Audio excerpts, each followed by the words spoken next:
I know that throughout your life, you had a deep connection with the Lubavitcher Rebbe as a chassid and a shliach of the Rebbe. I'm very interested to know about how that started and the effect that it had on your life. Well, it happened 50 years ago, actually. As a student, obviously, the Six-Day War in 1967 had a huge impact on me. And so I decided the next summer to explore my Judaism. And I heard they had a lot of good rabbis in America. So, and I didn't have much money, so in my summer vacation, if you go to Oxford or Cambridge, you get very, very long vacations. And I bought a Greyhound bus ticket, $100, unlimited travel around the States. And I went around visiting rabbis.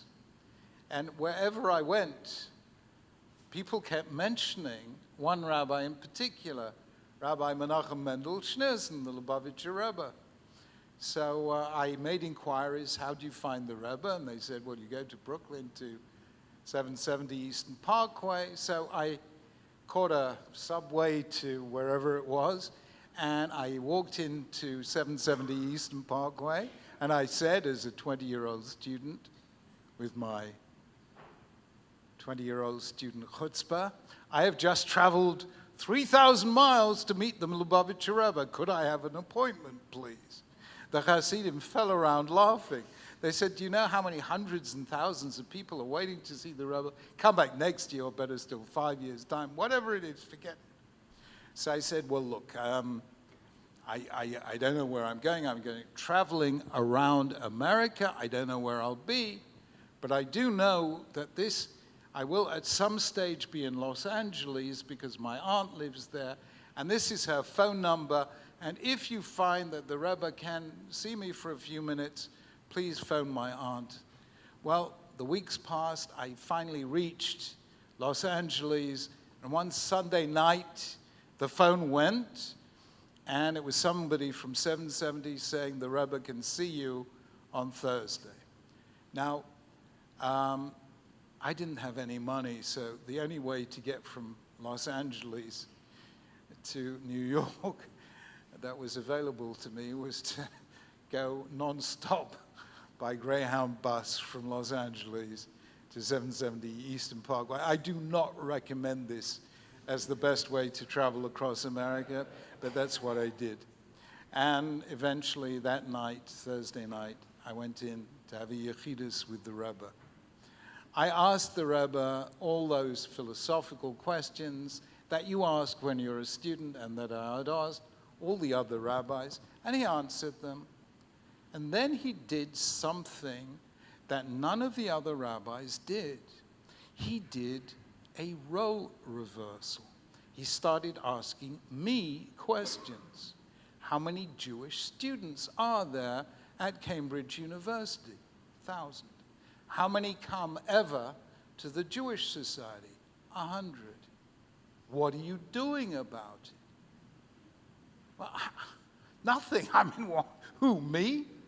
You know, and he started challenging me to do something about it. And this was not what I expected. And many years later, I summed up the experience. I said many people saw the Rebbe as a great leader with thousands of followers. I said, yes, but that's not what's important about the Rebbe.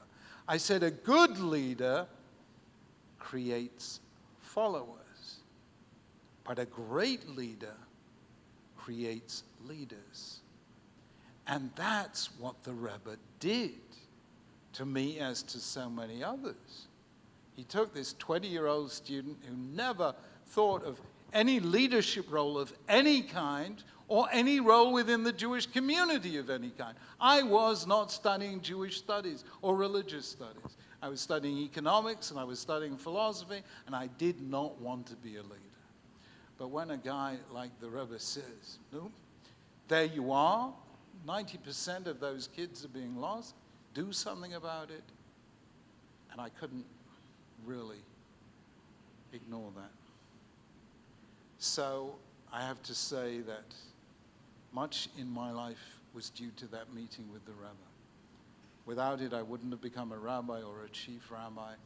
Without it, I wouldn't have devoted my life to being a little foot soldier in that incredible army of which Yorov and Rabbi Chazan and Rabbi Spagnoletto and so many others are part of trying to bring Judaism close to people and people close to Judaism.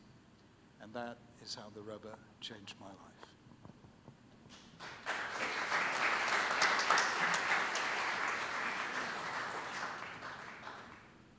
We have time for a few more questions. If you'd like to ask a question, please raise your hand.